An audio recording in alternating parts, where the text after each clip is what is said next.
থাকা মূল্যবান সম্পদ চুরির ভয় দেখা দেয়। কুরাইশরা এটি ভেঙে নতুন করে গড়ার সিদ্ধান্ত নেয়, কিন্তু তারা ভয় পাচ্ছিল আল্লাহর ঘর ভাঙলে যদি কোনো গজব আসে। ২. পাহারাদার সাপ ও আতঙ্ক। জনশ্রুতি ও ঐতিহাসিক বর্ণনা অনুযায়ী কাবার ভেতরে একটি গর্তে একটি বিশাল এবং ভয়ঙ্কর সাপ বাস করত। যখনই কেউ কাবার দেয়াল ভাঙতে বা সংস্কার করতে আসত, সাপটি ফনা তুলে তেড়ে আসত। এর গায়ের রং ছিল অনেকটা রূপালী এবং পেট ছিল লাল। কুরাইশরা এই সাপের ভয়ে কাবা সংস্কারের কাজ শুরু করতে পারছিল না। ৩. অলৌকিক সমাধান। একদিন কুরাইশরা কাবা আকাশে জড়ো হয়ে দোয়া করছিল। হঠাৎ আকাশ থেকে একটি বিশাল পাখি, সম্ভবত কোনো ঈগল বা বড় শিকারী পাখি নেমে আসে। পাখিটি সাপটিকে নখ দিয়ে চেপে ধরে আকাশে উড়ে নিয়ে যায় এবং সাফা পাহাড়ের দিকে চলে যায়।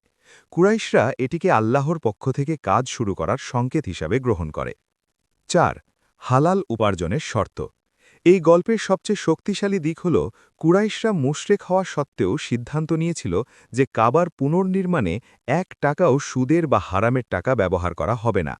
টাকার অভাবে তারা পুরো ঘরটি আগের আয়তনে বানাতে পারেনি, যার ফলে আজকের হাতিমে কাবা বা অর্ধবৃত্তাকার অংশ সৃষ্টি হয়েছে। ৫. হাজরে আসওয়াদ ও নবীজি সাল্লাল্লাহু আলাইহি ওয়াসাল্লাম। গল্পের শেষে আসবে সেই বিখ্যাত বিবাদ, কে হাজরে আসওয়াদ স্থাপন করবে। তখন নবীজি সাল্লাল্লাহু আলাইহি ওয়াসাল্লাম তার চাদর বিছিয়ে দিয়ে যে বুদ্ধিমত্তার পরিচয় দিয়েছিলেন, তা দিয়ে ভিডিওটি শেষ হতে পারে।